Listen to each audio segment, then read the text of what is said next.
पर्व जिसे हम सब त्यौहार की तरह मनाते हैं, प्राइमरी मेंबरशिप को लेकर, उसके बाद एक्टिव मेंबरशिप और उसके बाद संगठन के चुनाव, इसी चर्चा हेतु आज जिला कठुआ का दौरा था। जिलाध्यक्ष गोपाल महाजन जी के साथ, मेरे प्रभारी मनीष शर्मा जी के साथ और यहाँ के हमारे दोनों स्थानीय विधायक बहादुर भूषण जी भी, जसूडिया जी भी और पार्टी के सभी प्रमुख कार्यकर्ताओं के साथ आज बैठने का मौका मिला है। चर्चा हुई है और इस चर्चा के माध्यम से पूरे देश भर में और पूरे विश्व भर की जब हम लोग बात करें, भारतीय जनता पार्टी विश्व की सबसे बड़ी पॉलिटिकल पार्टी बन चुकी है। लगभग 12 करोड़ प्राइमरी मेंबर्स के नाते भारतीय जनता पार्टी के साथ आम लोग, वोटर्स, सपोर्टर्स, सिंपथाइजर्स जुड़ चुके हैं। उसी के हेतु जम्मू कश्मीर में भी, क्योंकि असेंबली के चुनाव थे, हमारा संगठनात्मक चुनाव जो था वो लेट हुआ। 6 नवंबर से इसकी शुरुआत हुई थी और 15 दिसंबर तक इसको हम लोग समापन की तरफ अग्रसर हैं ताकि एक्टिव मेंबरशिप कर सकें और उसके बाद संगठनात्मक चुनाव जो है वो हो सके। इसी प्रक्रिया को लेकर आज कठुआ का दौरा था। मैं यहाँ पर पहुँचा हूँ। सभी पार्टी के प्रमुख कार्यकर्ताओं से मिलना हुआ है और उनको प्रेरित किया है मैंने कि जगह जगह पर जाकर, आम लोगों के बीच में भी जाकर, घर में, उनके घर में जाकर, क्योंकि चुनाव के बाद धन्यवाद करने का भी मौका है और आगामी आने वाले चुनावों को मद्देनजर रखते हुए पार्टी जिस तरीके से काम करती है, नरेंद्र भाई मोदी जी का कहना है कि डोर स्टेप के ऊपर लोगों की समस्याओं को सुना जाए, उसका समाधान किया जाए। उसी के अंतर्गत पार्टी के कार्यकर्ता जो है घर घर में जाकर मेंबरशिप करे, इसको लेकर यह विषय हम सब कार्यकर्ताओं के बीच में रखा है और मेरा मानना है कि एक अच्छा वातावरण से हम लोग अपने संगठनात्मक चुनाव भी जो है कराने में सफल होंगे।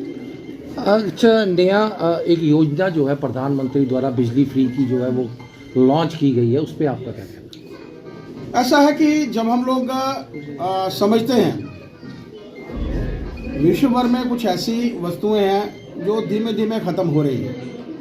पानी को हम लोग प्रॉपर यूटिलाइज नहीं करते, वो ख़त्म हो रहा है।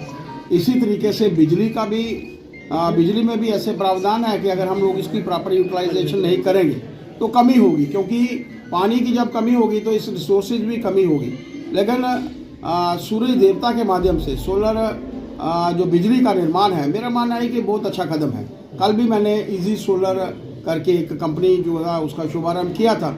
बहुत अच्छी सब्सिडी है और इसके माध्यम से लगभग 0 बिल जो है, पावर बिल लोगों को आएगा। मेरा एक ऐसा मानना है। सरकार भी इसी की तरफ काम कर रही है और देश के प्रधानमंत्री जी ने जो आह्वान किया है, मेरा मानना है कि एक बहुत अच्छा कदम है। इसकी तरफ मैं आप मीडिया बंधुओं के माध्यम से भी सबके ध्यान में लाना चाहता हूं कि इस विषय को हम लोगों को देखना चाहिए, क्योंकि सूरज की रोशनी से हम लोग उसको बिजली में कन्वर्ट कर सकते हैं और मात्र 0 बिल। मेरा मानना है कि कभी तो ये भी हो सकता है कि हम लोग उससे प्रॉफिट भी जो है वो अर्न कर सके। मेरा एक ऐसा मानना है कि बहुत अच्छा प्रयास प्रधानमंत्री। शर्मा जी बताएंगे, जम्मू कश्मीर में जिस तरह से रिजर्वेशन पॉलिसी को लेकर एनसी के जो एमपी हैं वो भी सवाल उठा रहे हैं, किस तरह से देखते हैं? रिजर्वेशन काफ़ी बढ़ गई और ओपन मैरिट को बड़ा नुकसान पहुंच रहा है, एस्पिरेशंस की भी यही मांग है। ऐसा है कि रिजर्वेशन, जब यहाँ के जो नेता हैं, स्थानीय नेता हैं, ये यहाँ पर अशांति के माहौल के लिए आए हैं।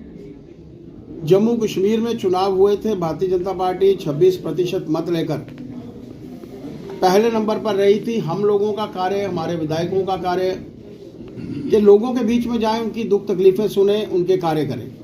लेकिन ये लोग नहीं चाहते। आप लोगों ने असेंबली का पहला दिन देख लिया, रेजोल्यूशन लाया गया और वो समझते हैं कि रेजोल्यूशन कोई मूल्य नहीं रखता, उसके बावजूद उसको लाया गया और उसको आनन फानन में यस नो करके उसको पारित किया गया। मेरा मानना है कि ये लोग यहाँ का वातावरण नहीं चाहते। आप उनको पता चल चुका है आज जिस तरीके से वो पॉलिटिकल पार्टी जो कभी 28 सीटों पर थी, आज 3 सीटों पर पहुंच चुकी है। भारतीय जनता पार्टी 26% मत लेकर और नेशनल कांग्रेस 23% मत लेकर, और कांग्रेस जो अपने आप को देश की सबसे बड़ी पॉलिटिकल पार्टियों में एक समिति है,